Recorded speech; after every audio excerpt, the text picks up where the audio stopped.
এই মুহররম মাসে সুসংবাদ পেয়েছিলেন প্রথম দিন থেকে নবম দিন পর্যন্ত আদম আলাইহিস সালাতু ওয়াস সালাম শ্রীলঙ্কা থেকে সৌদি আরব গিয়ে পৌঁছেছে। সুবহানাল্লাহ বলবেন না?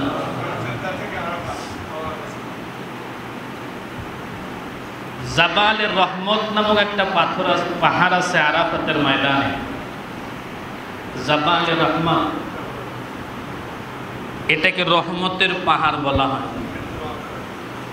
যে সকল হাজিরা হজ করতে যান, এই আরাফা, উকুফে আরাফা, আরাফায় না গেলে তার হজ হবে না। খোলা ময়দানে, সামিয়ানা নিষিদ্ধ, উন্মুক্ত রোদে আরাফাতের ময়দানে আপনাকে অবস্থান করতে হয়। অবস্থানের টাইমটা মুজদালিফা ফাঁকা থাকে, আরাফাতের ময়দানটা একত্রিত থাকে, একটা দীর্ঘ সময় সেখানে থাকতে হয়। এই আরাফাতের ময়দানে উপস্থিত হন আপনারা, জাবালে রহমতে মনে হয় 2 রাকাত নফল নামাজ আদায় করেন।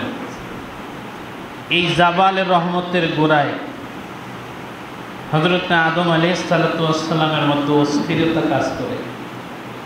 কি করব?